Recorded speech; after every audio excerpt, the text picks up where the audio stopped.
Shadid, how are you, brother? Brother in humanity. I keep calling you brother, and that we love you, and we're glad that you're here. Thank you for having me. Secondly, we have Vocab Malone. I'm going to tell you what, I was a little hesitant about meeting you, Vocab. I'm just going to be honest. You know, sometimes I meet people that I look up to a little bit, and I'm a little disappointed, but you were right out of the box. You were just as friendly as you could be and just had a humble spirit about you. And I just loved the way that you engaged in debate. And it was a privilege and an honor to meet you. So thank you for that. Appreciate that. Give it time. I'll disappoint you yet. So I'm going to begin with you, Shadid, if that's okay. And my first question is this. You referred to a survey that said 83% of Black Americans are Christians.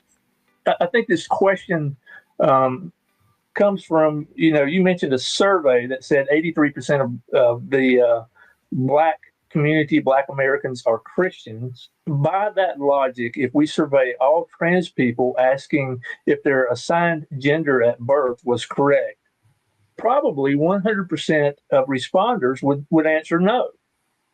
But does that mean such a statistic represents reality? I don't know. To me, I don't see the connection, because obviously these people that were asked what they're doing right now, currently, right? The survey was done with adults in their current state. So they were just expressing, what they currently are doing at the moment. So I don't think the two would match, if I'm thinking the way I'm thinking about it. With the gender thing, no, because obviously the gender that they had is the gender that they had. Okay. However, with the Christians, again, this survey is done with people who are speaking for themselves in the way they currently are. So if the people were asked this question and they told the surveyors that they are a Christian and that's the number that came out, then I don't see the connection there. I think that these people are speaking for themselves and expressing what they are right now in their current state. Because I don't see why wouldn't they tell them? Why would they be dishonest and say, if they're Christian if they're not really Christian? Okay. I wonder if a better comparison might be to take a look at Somalia or something, because it's 99% Muslim. But then you still have a lot of problems there. You know what I mean? Yeah. Vocab, do you have any other thoughts that you'd like to share on that question? Well, mainly along those lines. So, if we're saying, what does Islam do for the Black community? And Shadid brought up certain stats that he thought proved that the Black community was failed by Christianity, as it were. If we take a look at Somalia, I remember I met a gentleman from Somalia, and he was so happy when he told me our country is 99% Muslim. And I thought he must have been mistaken. So I went home and I looked at the stats for Somalia. Somalia is recognized as being 99% specifically Sunni Islam. And yet you look at Somalia, it's one of the most troubled countries in the world, between famine and constant armed conflict, no real central government, terrorism, massive political instability, internal displacement, humanitarian crisis nonstop, no central authority. The institutions that are there, they're corrupt, they're weak, horrible health system, bad sexual violence there. You just go down the list, and lack of access to health care. And you look at this and you say, is this what a Black community looks like when it's 99% Muslim? Mm-hmm. And so I think that's a better comparison as far as that question.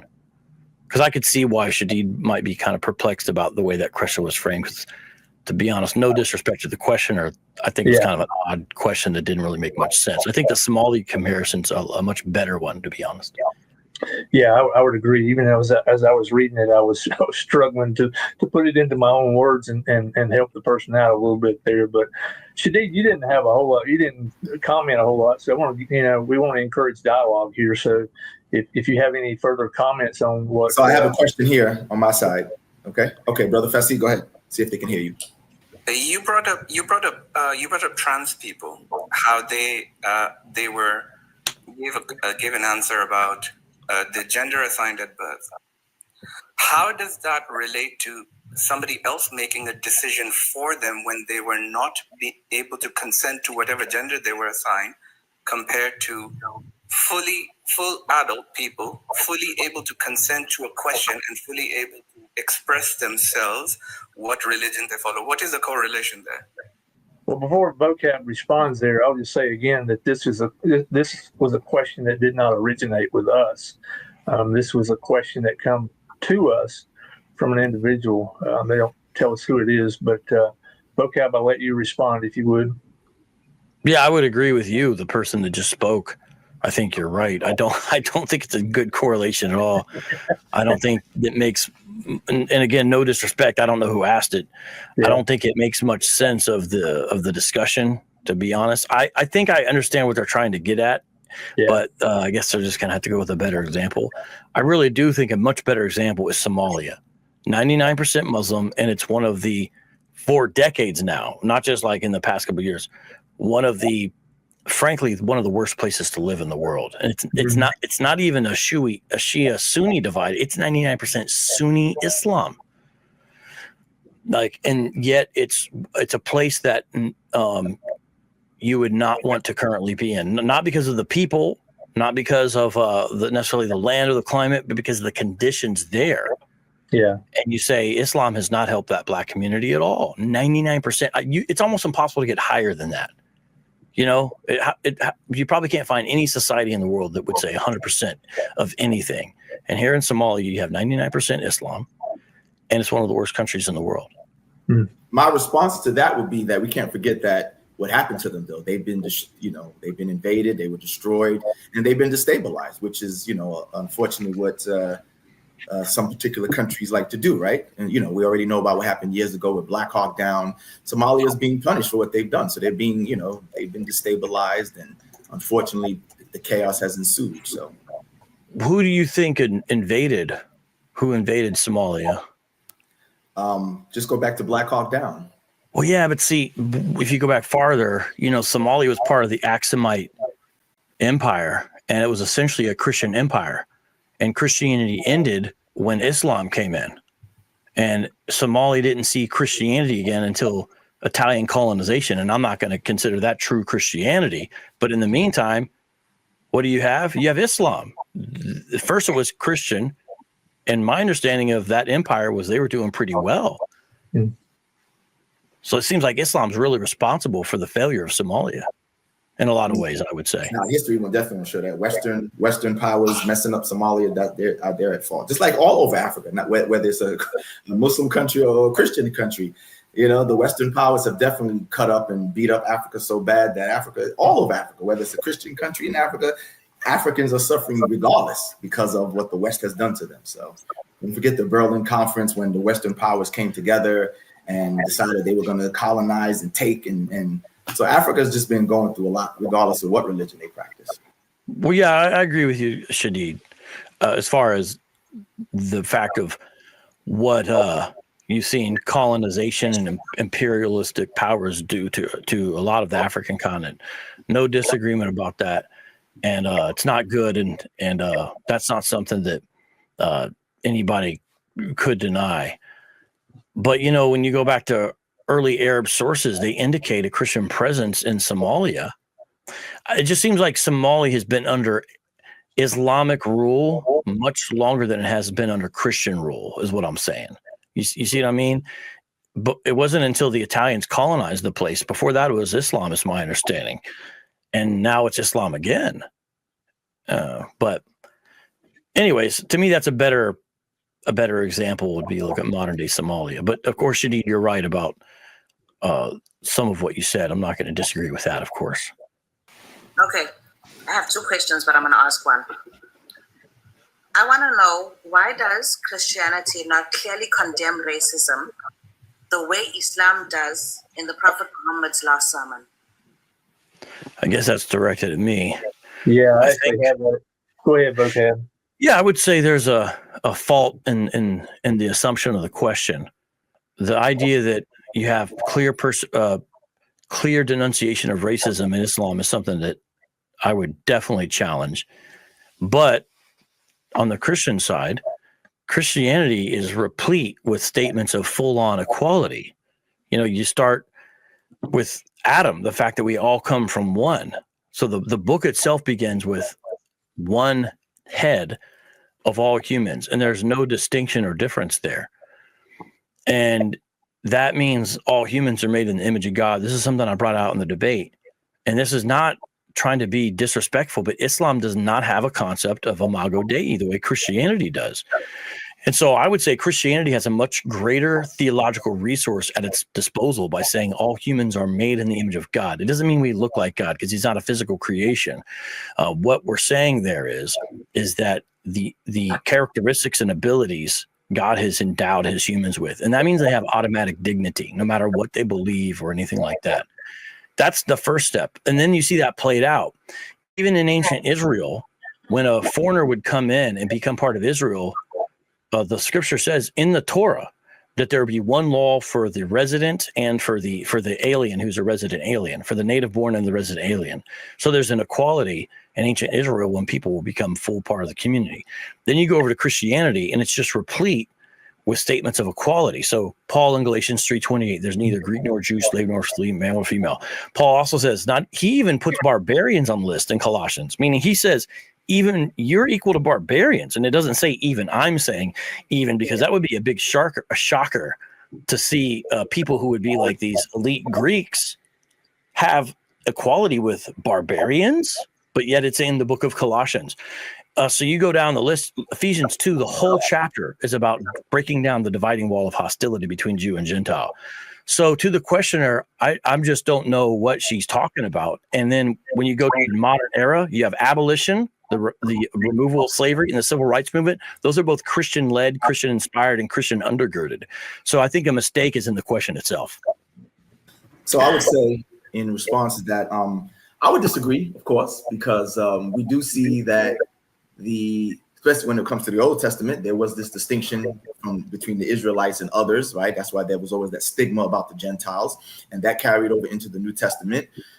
We see that with the alleged teachings of Jesus, where when the Canaanite woman comes to him, right, he ignores her first. The disciples even encourage him to send her away. He further disrespects her by referring to her and her people as dogs. You see, he does help her eventually, but of course, this was after continuously begging and humiliating herself. So then he finally helps her. We see things where Paul talks about don't be unequally yoked with an unbeliever. So there's no marriage in Islam. We can marry people of the book, right? We can marry a Christian woman or a Jewish woman. Whereas Paul talks about don't be unequally yoked with an unbeliever, right? He talks about ostracizing people who are not practicing and things of this nature, right? I mentioned in our debate last week, 2 John chapter 1, verse 10, where it says if somebody who comes to you and they don't have this gospel, don't greet them, right? Don't give them a greeting. Don't even let them into your house. Don't wish them Godspeed, he says. So there's clearly some levels of discrimination against unbelievers from what we see in scripture. Cast not your pearls before swine and, things of this nature. So I wouldn't say that it's full equality there. And as I mentioned before, the abolitionist movement clearly came about despite the Bible, because clearly, as I mentioned, we see all these verses where it talks about, encouraging slaves to be obedient to their masters and things like that. And then again, after slavery was over, then those same Christians went and then they invented another system to mistreat people of color, Jim Crow and apartheid, the Dutch Anglican Church, right? The Dutch Reformed Church, same thing. They created apartheid. In America, they created Jim Crow. So these systems of discrimination came from Christians who upheld them, practiced them for decades. You know what I mean? It was only, from what I see, through the people who were under those systems that perhaps got them to change their minds. It wasn't something that they felt in their heart that Christianity inspired them, because they wouldn't have came up with them in the first place if such. So, yeah. Shadid, most of your arguments are focused on what professing Christians do, not what the Bible teaches.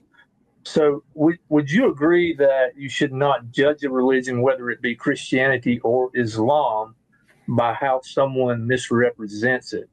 Yeah, I did. During the debate, I did mention that. It was quickly in passing how I said that I'm actually addressing I'm not addressing the teachings of Jesus. I'm actually addressing the religion. The religion is called Christianity, which Jesus, I feel he didn't teach it. He never mentioned such a religion. So the topic was Christianity, and Christianity is what I feel this religion that was created after Jesus.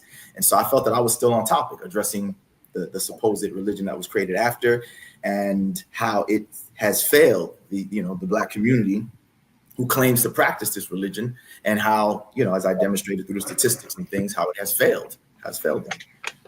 All right, Vocab, how would you respond to that? Yeah, when we talk about Christianity,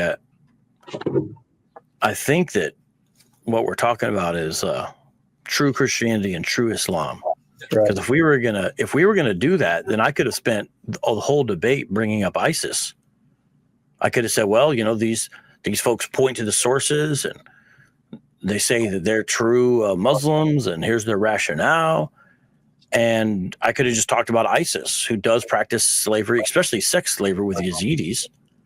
And, forget about equality with other people of other faiths. ISIS kills Shia.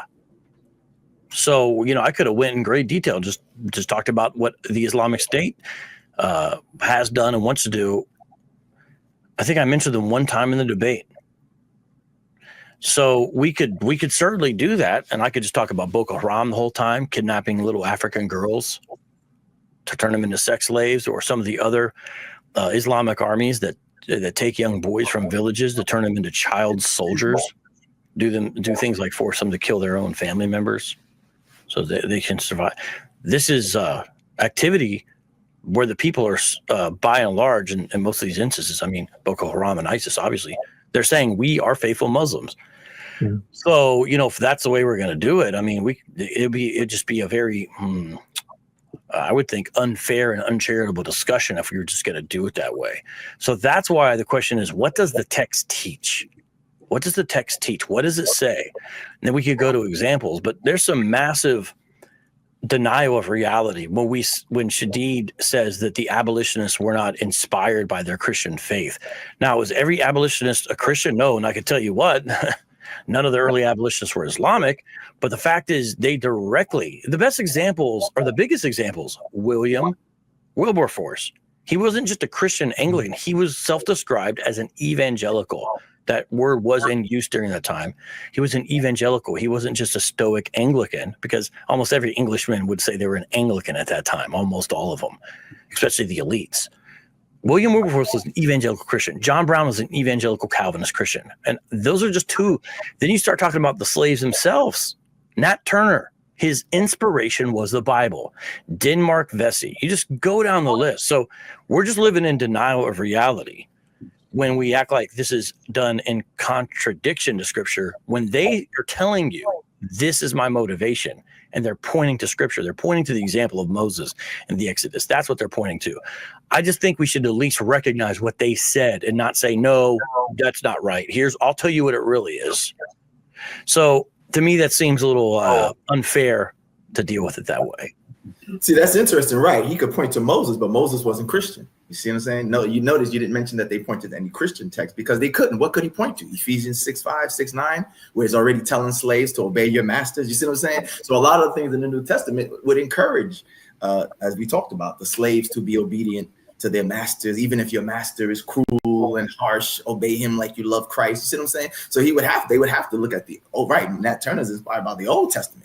That makes sense, because the Old Testament talks about freedom from Egypt and everything, but the New Testament is a whole nother story. So now if you say he was inspired by some biblical text, okay, but inspired by Christianity, I don't think so. As I said, again, it was the Christian mind that after slavery ended, now these same people now create another system to discriminate and disenfranchise with Jim Crow, and would do the same thing, like you said, Boko Haram would do, point to scriptures that they can say, well, look, we shouldn't be together because God said this with the Israelites and these people, or whatever, whatever evidence they would use to support their racial discrimination. So, well, I mean, if we're going to call Jim Crow a Christian system, we are just not dealing in equal weights and measures. The interesting thing about Jim Crow is it looks a lot like Sharia. You have different rules for different classes of people.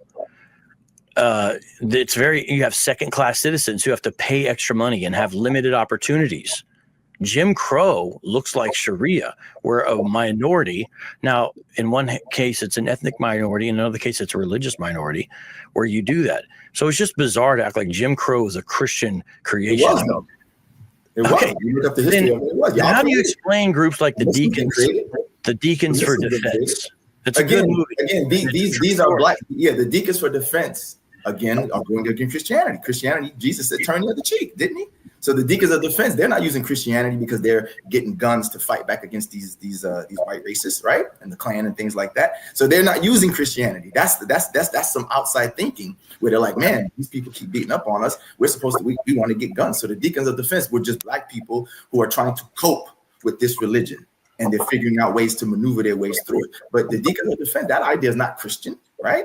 To have guns and to fight back against your enemy. Jesus told what? If they were following Christianity, the Deacons of Defense would be doing what? Turning the other cheek, loving their enemy, and praying for those who persecute them. You wouldn't be picking up arms to be ready to fight back. You see what I'm saying? So more than likely, they didn't get that idea from Christianity. And yet, but if you actually read what they said about themselves, they did say they got the idea from Scripture. So this is what I can give you an example. So the turn the other cheek is not something it has to do with an insult, like a backhand slap. That's how you would turn the other cheek. It doesn't have to do with someone who's trying to kill you. All throughout the Scripture, self-defense is always allowed. Jesus even told them in one place to sell your cloak and buy a sword. So the Christian ethic of love does not preclude self-defense. And that's what I mean. They are literally called the Deacons for Defense. They're deacons at a Christian church, and you're over here saying Christianity has nothing to do. I'm right. It doesn't. They were just black people just trying to cope. They were just trying to cope. Vocab, just like men. They said it did. Without another option to choose from, right? We were raised up. They're not going to choose Buddhism because they're not familiar with it, right? You could choose Nation of Islam. Right, they could have, but many black people were opposed because their minds were so caught up in white Jesus and Christianity. So any other foreign religion that's not a white religion is pushed away. Islam, no, that's them Arabs over there. Hinduism is the Indian. They want to keep the white man's religion. So that's what they did. So they found a way to try to cope with it and navigate within the religion, even though if it meant principles that go against it. Because clearly there's nothing that in the New Testament that talks about picking up your arms and shooting back at your enemy. So the Deacons of Defense was just trying to maneuver in a system that they were trying to cope with, that they wanted to hold on to. Which, that's their, I respect, I saw the movie, that's very good. And I knew about them already. So I respected what they were doing as far as self-defense, but those weren't Christian principles. Christian principles is turn the other cheek, right? Deacon. So do we have a question from my side? Is a Christian title, but go ahead. I know that, but okay. Anybody have a question from my side? I want to go back to this a bit because, can he hear me? Yes. Yes. Okay. So, Vocab, as someone who deeply cares about the Somali community, do you have any comment about Ndrangheta? About what? You don't know about Ndrangheta? I said I didn't hear what you said. Andrew Getter? No, Ndrangheta. Andra Getter? That doesn't sound familiar to me. Andrew Getter, if I hear you right. The Italian mafia that was dumping nuclear waste on the coast of Somalia, and all the Western governments were using that mafia to dump their nuclear waste. What do you have anything to do because it devastated a lot of fishery communities around Somalian coast? Do you have any comment on that? Yeah, the Italian mafia. I'm Sicilian in my background. It's a lot of this mafia. And the Italian mafia is not a Christian organization. And notice, when Shadid talked about imperialism and colonialism, I didn't like imperialism and colonialism either. I don't like it no matter what nation it comes from, whether it's an Islamic nation or whether it's a so-called Christian nation. I don't think imperialism and colonialism are ever good. So the Italian mafia, I'm trying to understand how you would equate the Italian mafia in some way with something Christian, though. Yeah, say it again, bro. Did you listen to the question? Yes. My question is, how is an Italian mafia getting hold onto nuclear waste, which is a controlled substance, and the Western governments are dumping all of the nuclear waste on the Somali coast? How did they get hold of nuclear waste, which is a controlled substance? I don't know whether that's true or not, but if it is, that again would not have anything to do with Christianity. Yeah, if I could jump in here, it does. We're not here to talk about what the mafia has done. We're not here really to talk about how. Well, here, let me say maybe one thing, brother. I don't know if you're aware, the Italian mafia has created problems in Italy itself for years. So if you look up the question you're talking about, like if you put in mafia Italy, you're going to find articles about them also doing things relating to environment pollutants in Naples and Sicily. So it's not a racial or it's not a religious thing. The Italian mafia is a criminal organization. Most members are going to go to hell unless, like Michael Ferenzi, they find the Lord. I'm going to repeat my question because I don't think you're answering my question, please. I asked you whether you were aware of 'Ndrangheta. You weren't aware of 'Ndrangheta. I told you what 'Ndrangheta was doing. They were dumping a controlled substance, which is nuclear waste, from nuclear facilities on the Somali coast, devastating the fishery communities across Somali coast. Now, Vocab, if you want to respond to that, you're welcome to. But I don't think this question is relevant to what we're talking about here. Yeah, it's not. I'm looking it up a little bit more. I got an article from the Organized Crime and Corruption Reporting Project. And in regards to, especially back, this is reported in 2009, the mafia was mainly dumping this toxic waste off the coast of Italy. It just became a problem for other countries in the area. So they weren't even, for lack of a better word, targeting Somalia. Now, this is a criminal organization. The mafia has plagued Italian communities first, and then it plagues other people second. It's a criminal organization. If the only way these corrupt organizations like the mafia, the Black Hand, as they call it in Sicily, can operate a lot of times is with the cooperation of corrupt governments. That's exactly what happens. This is all stuff that's going to be judged by Jesus Christ. This is all wicked stuff. This is all stuff that no Christian would sign off on. The Sicilian mafia is not a friend to Christians. This is stuff that everyone should stand against. And I'm not understanding what it has to do with much of this, and it's not even targeted at Somalia. Now, Somalia is unfortunately reaping some of the negative consequences, it look like, but this is something the mafia doesn't care. You know, they don't care about who they hurt. That's the problem. Here's another one for you. It says, Surah 4:24 says, and I'm quoting here from the Quran, also prohibited are women already married, except those whom your right hands possess. Thus hath Allah ordained against you, except for these, all others are lawful. There's more to this verse. I'm just going to stop right there. But I'm just curious as to how you would respond to this surah in regards to our debate topic. Yeah, that's what I'm trying to see. Like, how does it relate to whether Islam is better or for the Black community or not? I guess the question is, how would you define what your right hand possesses? Maybe I guess that's what they meant. The right hand possesses were captives from war.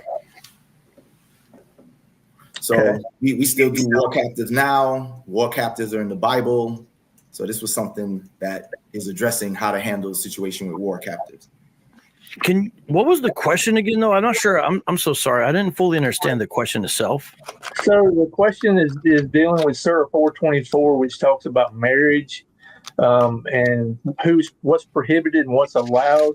And it says also prohibited are women already married, except those whom your right hand possesses.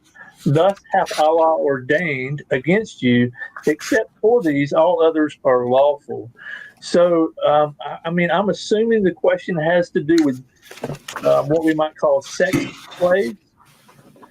Those whom your right hand possesses, that's the way this is typically understood. So then wait. Then let me ask some more then, because it's definitely not talking about sex slaves, because it actually, if you keep reading, it says you have to marry them. And you keep going down, it talks about marrying these women as well, that they're permitted to be married, because just like in the Bible, when the enemy is defeated, the women have now become they're now permissible to be married from amongst the enemy side.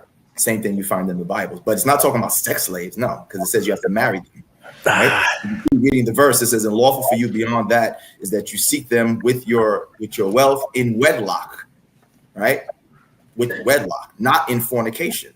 So this is not talking about some women that you can just freely have sex with. No, it says you have to marry them. So it goes on to talk about marrying them and in lawful wedlock, not fornicating with them.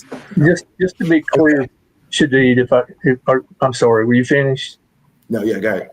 Okay, just to be clear, it's talking about what's prohibited, and it says those women who are already married, except those whom your right hand possesses. So, Vocab, if you want to comment on that, you're welcome to. Yeah, I mean, this verse basically is prostitution under the guise of morality. Now, I understand that Shadid is Sunni. Most Sunni do reject this concept. However, that doesn't mean it's not there. And the Shia, they embrace this concept. Now, there is an exception.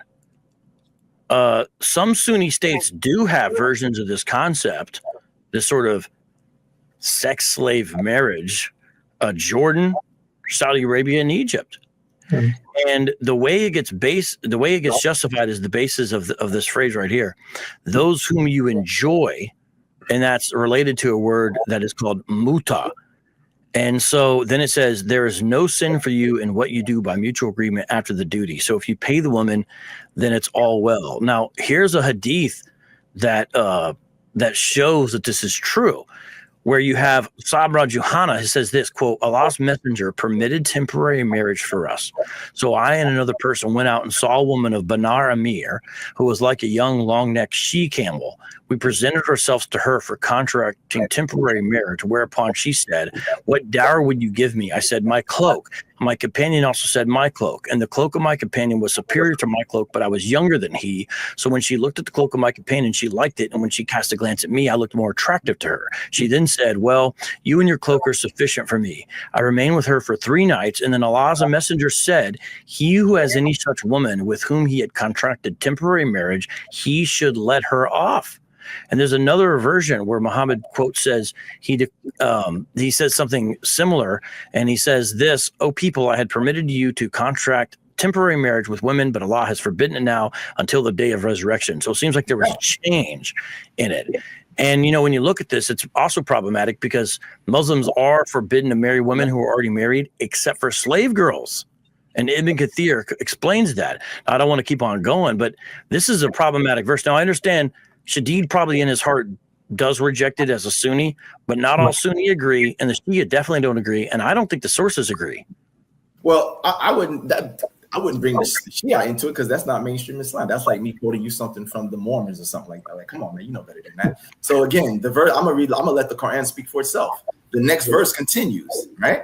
And it says, as for those of you owing to circumstances are not in a position to marry free believing women, let them marry their believing maidens from among whom they rightfully possess. So again, it's talking about marriage. I don't know where you're getting profit. Like I told you, bro, you got to stop with the trying to distort and twist and fall into this bigoted narrative. It clearly says marry those women. If you can't marry free believing women, marry these women. There's no sex slavery going on here, bro. But see, here's what Ibn Kathir said. So let me finish reading the verse. So it says, as for those of you who are unable to marry free believing women, let him marry those believing handmaidens from his right hand possess.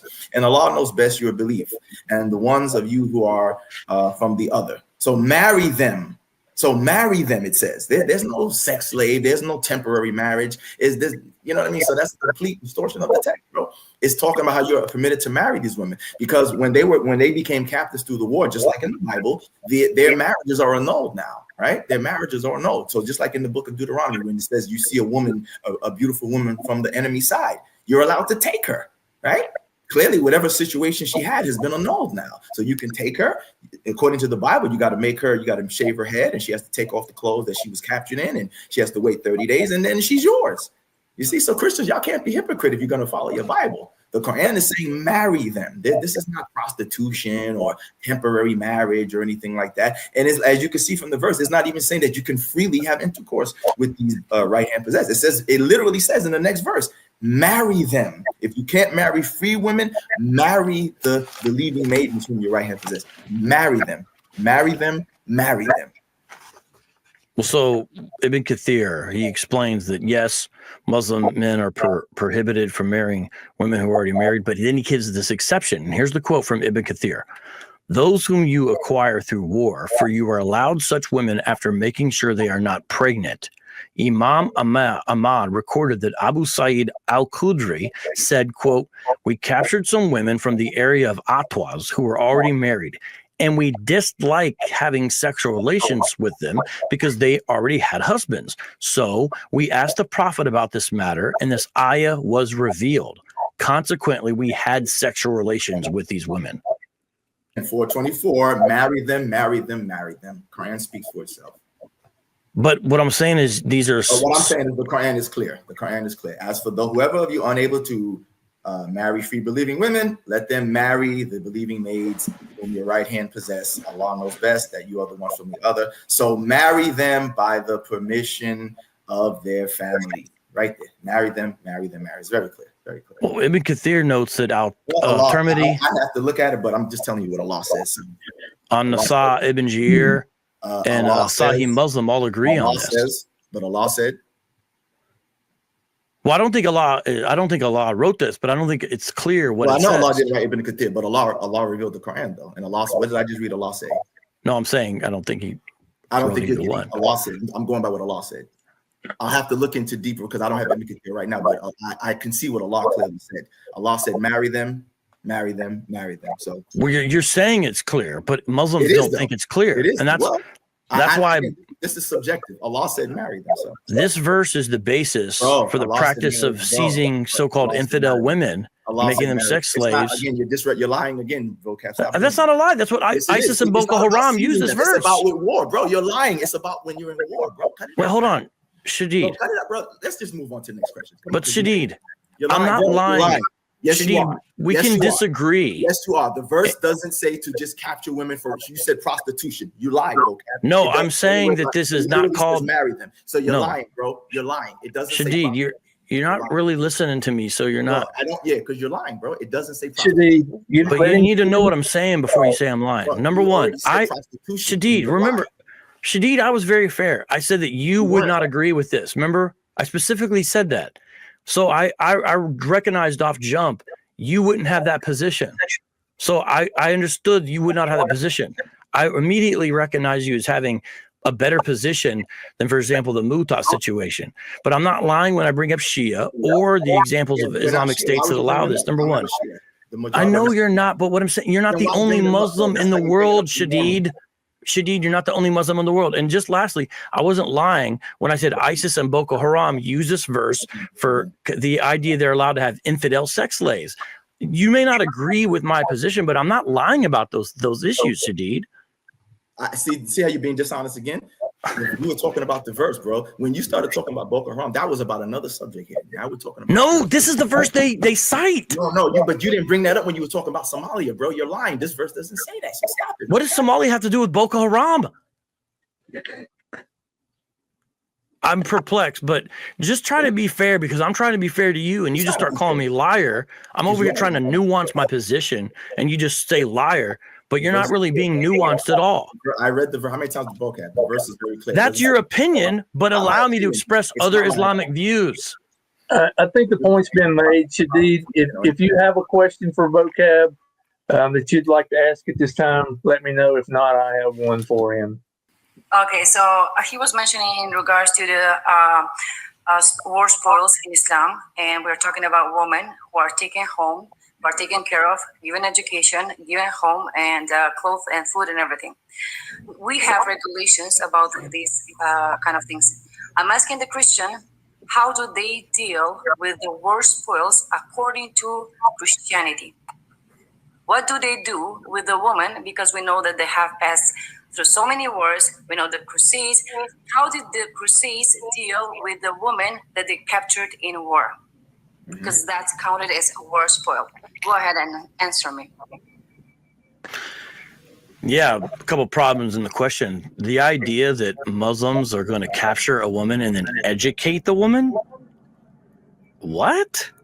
They don't even educate their own women, let alone those they capture. She asked you about Christianity. She said no, but she said compared in Islam, where the Muslims go and give her great food and a great home and educate her. She asked you what Christianity says to do. So she's but in her question are mistaken. What does Christianity say? When a person asks the question, you gotta let me answer the question how I want to answer it. He's just what Christianity says to do. how about I'll get my 2 minutes and you get your 2 minutes, huh? That seems fair. The question is laden with mistaken assumptions. Now, notice I'm not saying they're lies because maybe she believes that. But the idea that Muslims capture women and educate them, they don't even allow their own women to be educated in most instances. Christianity says to do, and this is something you can see clearly in Saudi Arabia she said what and all kinds of other places, number one. She said number two, the Crusades are not a monolith. This is something that happened over a period of multiple centuries, number one. And number two, there was no one way that they dealt with everything. The Crusades, I don't hold, by and large, are a proper Christian enterprise because they don't follow Christian principles applied to war, which is something called Augustinian just war theory. And if you study Augustinian just war theory, you'll find it's eminently superior to any Islamic philosophy of war because it's much more humane and fair-minded and balanced and egalitarian than any school of thought of Islam on war and in the philosophy of what's just and what's not. So within the strong Western Christian tradition, Augustinian just war theory is something that most of us hold to some version of, myself included. Now, these are principles from the Bible being worked out. The Crusades didn't follow any of that for the most part. There's rare exceptions. But by and large, the Crusaders was Christians basically acting like Muslims. No, because I asked, how does Christianity deal with war spoils? And I mentioned the Crusades as going to war as a Christians. So I just mentioned a Christian example of going to war. So what I wanted to know, what does the New Testament tell you about the war spoils? About when you go to a country, you occupy the country, you take the spoils, you divide the spoils among yourselves. What do you do with the woman according to Christianity? What is the law there? According to the Bible, right? Yeah, I mean, the overriding principle is to love your neighbor as yourself, right? That's the overriding principle. And so Augustinian just war theory states that captors, once they surrender or they're captured, they're not a threat to your state anymore. And so they should not be tortured. They should not be mistreated. They're entitled to humane treatment. This is related in the broader Christian concept of proportionality and non-combatant immunity, something Islam knows nothing about. And even though the United States has all kinds of problems, you can see that with even some examples of how the United States treats some captives who are even part of like Al-Qaeda, where they give them Qurans, they give them special diets. You do not see this kind of treatment under Islamic states from those that are in their under their imprisonment. And usually they don't even keep prisoners because they just get rid of them or keep them as slaves. So I think just war theory is important to study and look at, but it's important to remember the basic principle of love your neighbor as yourself. So when it comes to Christianity and statecraft, because that's the question you're relating to, the Crusades, by and large, do not hold to any proper Christian principles of statecraft from a Christian perspective. It's medieval responses based upon superstition and tradition. I mean, this is mainly a papal exercise, called by Urban II. I'm a Protestant, so he was totally off. He was telling people that they would go get salvation if they killed people, which again sounds a lot more Islamic than Christian. So all I'm saying is that there are theories about it, but in general, it's love your neighbor as yourself. They are no longer a threat, so you treat them humanely. That's the way it should be. The Crusades didn't do that for the most part. So I don't view the Crusades as doing any of this right. So if you're going to criticize the Crusades as far as the treatment of slaves, I'm going to agree with a lot of what you say there. Now, the thing is, there's little specific examples. The Crusades themselves are complex, but that'd be the answer I would give. But before you respond there, Shadid, it's interesting to me that this goes back to the point that was made earlier. Crusaders don't necessarily represent Christianity. That's what I hear Vocab saying. Jesus represents Christianity. Muhammad represents Islam. So that's the distinction that we need to make here. Shadid, if you'd like to respond, go ahead, my friend. Guys, I got a little bit of an issue here. Give me a moment. I'm going to have to change a location. Okay. All right. So while he's doing that, again, I'm a little disappointed in the conversation here so far because, as I said, we want to look at what does Christianity teach versus what does Islam teach. And we could talk about how people, whether it be the Crusaders or myself, are capable of misrepresenting Christianity. You follow me around enough, Vocab and I were talking about this at the beginning. I'm going to disappoint you. We're going to disappoint you. We're going to do things that does not look like Christianity because we are sinful, fallen human beings. But that doesn't mean that Christianity teaches these things. I'm sorry, Vocab. You go ahead and interject there if you have more to say. No, that's fine. I mean, I have an interesting book, and this does relate to it. It's called The Al-Qaeda Reader. And sometimes people act like Al-Qaeda is crazy or something. Al-Qaeda is not crazy. Maybe they're crazy about Muhammad in the sense that they're very passionate about following his example. But when you read the Al-Qaeda Reader, there's extensive discussions by Al-Qaeda writers who talk about, is it going to be okay for them to kill non-combatants in some of these operations they've either already carried out or are planning? And it's actually somewhat philosophical. And they literally look to the example of Muhammad. For example, they look to the example of catapults being lobbing missiles. I don't literally mean missile in the modern sense, but missile as in a hurl projectile, lobbing missiles over the castle wall, and they're going to indiscriminately kill whoever. And they use that sort of as one of the examples about non-combatants can basically be on the chopping block. But at the end of the day, they use the idea that, well, your taxes are funding the war, the warriors for the other side, and the warriors are immoral themselves, so you're part of the problem. So basically every civilian in the United States is able to be killed, including Muslims. And they have this whole discussion, and it goes down a list of all these issues and problems. But my point is, they are trying to do, in a sense, what Christians do when they do just war theory, like Augustine and those who followed after him have tried to do. Now, for the most part, a lot of so-called Christians and Christian nations, they have not practiced this properly. There's examples where you see shining moments like, okay, that was fair, that was good, but you get a lot where you don't see this practice. But the question is, what's the aim and what's the goal? And so the idea is applying New Testament principles to something. That's where you get just war theory. It's meant to limit excessive and unnecessary death and destruction. That's what it's meant to do. And it's meant to encourage fair treatment prisoners of war. And so when you compare that to the Al-Qaeda Reader, they are giving their philosophical reasons and justification for why they think certain things okay. And it's hard to argue with a lot of their points, meaning they argue from the principle and then they logically go out to say, what would this look like in the modern era? Now, I'm not saying they're right, but what I'm saying is a lot of what they are saying has an element of sound logic to it.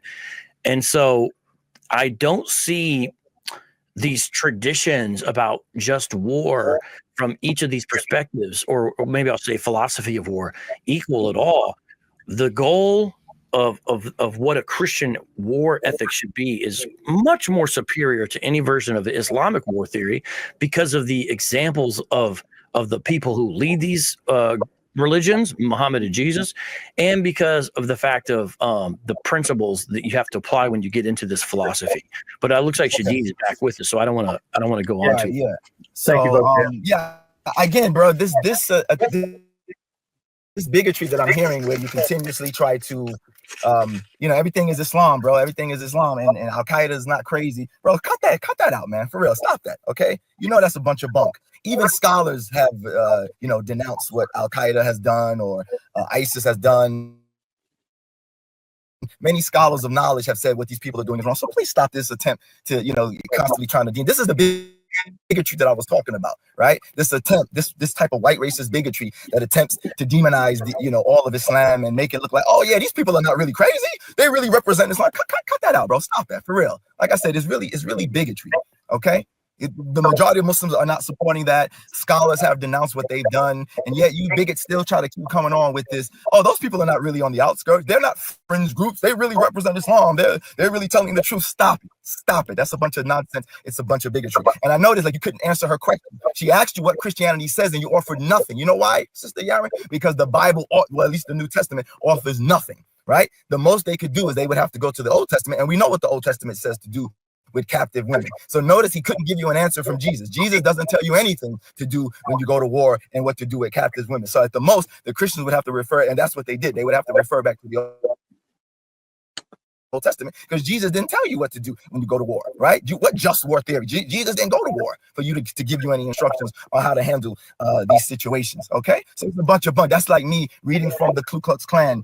By the way, they're known as the Christian Knights. That's their true name, the Christian Knights of the Ku Klux Klan. And I actually have a letter where he, one of the leaders, J.B. Stoner, talks about, he's using all kind of verses about Christ and everything, and yet he's throwing the N-word around and how Islam is only for the darker races of people and all these different things. So we could go, you want to go there, we can go there. But again, this attempt to, like, at every turn is to demonize Islam and act like these groups that even Muslims look at as fringe or whatever are actually the norm. It's just nothing more than a bigotry and an attempt to demonize the Muslims. Now I have some questions on my side, right? So I can bring my question from my side. Yes, but I want to encourage your listeners or your people that are asking these questions to relate their questions to what Christianity teaches versus what Islam teaches, not how people misrepresent these two religions. Right. Who has the question? Layla? I said, why did Malcolm X, Muhammad Ali, and so many black leaders find strength and freedom in Islam instead of Christianity? Yeah, that's a good and fair question in a lot of ways, and it's a pretty multifaceted answer. But one important thing to understand is that neither of them found strength in Orthodox Islam, unless you want to count the last year or so of Malcolm X's life. Meaning the Islam that Muhammad Ali and Malcolm X found solace in was an invented 20th century doctrine started by a man who wasn't even black himself, Fard. We don't even really know what Fard is. Most likely he himself was either Persian or Turkish. It's not exactly clear, but he wasn't a black man himself. Now Elijah Muhammad was, but they didn't find their source of peace. They didn't find it in Orthodox Islam. They found it in the Nation of Islam, and books like Message to the Black Man, and you have Elijah Muhammad saying things like Moses used dynamite to get through mountains. It's just bizarre stuff. And you have a big-headed scientist named Yaqub who accidentally created the white race by doing experiments on genetics, and then he came with a subhuman human and all this kind of stuff. So you got a lot of problems with the Nation of Islam. That's what they found comfort in. Now at the end of his life, Malcolm X got into a more but he didn't really get to develop it. And the Nation of Islam, which was not a peaceful organization, sent assassins from the Newark, New Jersey mosque. I believe it was Temple number 25, if I'm not mistaken. I visited the location, and assassinated him in the Audubon Ballroom in Harlem in 1968. So that's what they found comfort in. Now, to put some blame on the so-called Christian side, because it's probably what you're getting at, and we can be fair here. If you're looking around at Christianity, then by that I mean things that would be called Christianity at that time in America, you would find people like Shadid was talking about, people that would be using the Bible to justify racism and all kinds of stuff. Now you would find other people saying that it wasn't that way, but you would find a lot of problematic things under the guise and banner of Christianity in the 20th century. And I could see why somebody who was a Black American would not want to be part of that. I could totally understand that. And really, there's a lot of, not enough, but a certain amount of white Americans who felt the same way. Now, I wish there was more people like John Brown, because he understood the problem. Now, he's 19th century, not 20th century. But part of the problem was the hypocrisy in Christianity. So that's why we have to say, what did Jesus teach versus what someone who says they were a Christian teach? And that's really the key. But I understand your question. And I'm not saying that you don't have, in a sense, a good point, but it's probably not as exactly the point you're trying to make, because you're dealing with Nation of Islam. You're not even dealing with Orthodox Islam for the most part in that question in the first place. Well, I would say that you're wrong, of course, because they did live out, especially Muhammad Ali, when he was able to still partake of Orthodox Islam. And of course, Malcolm got a taste of it before he passed, right? As he spoke about when he went to Mecca, he told his experiences when he goes to Mecca and everything like that. And even then, with the Nation of Islam, although we have definite creedal disagreements with them, they were still using principles that were from true Islam that was still able to reform the people, right? But definitely Muhammad Ali, before he passed, he spent many years as an Orthodox Muslim and continued to practice it and preach it, and indeed found peace of it. In fact, many of the revolutionaries from the civil rights movement, many of them became Muslim afterwards, right? You have H. Rap Brown, for example. He was, he used to be part of the Student Nonviolent Coordinating Committee with the Black Panthers as well, and then he becomes a Muslim, right? To this very day, Jamil Al-Amin is what his Muslim name is now. So many of these people who were in the civil rights movement, the revolutionaries, many of them became Muslim afterward. They found peace in Islam. They found peace and goodness and the discipline in the teachings that Islam has to offer, no doubt. Well, Eldridge Cleaver became a Christian, so All right. Well, yeah, great for him. The majority of them became Muslim. It's unfortunate, but we're really trying to cover 3 debates here tonight, which is practically impossible. And we really could have broke this up into 3 different sessions. But unfortunately, we're going to have to end it here for Vocab. You're welcome to hang around, my friend, if you'd like to. But we have Dr. Tony Costa waiting. He's waiting right now. So thank you, Vocab, for being with us tonight. Brother, we would love to have you back. We'd love to see you more on M2M. So just keep that in mind. You're a blessing. So thank you for being with us tonight.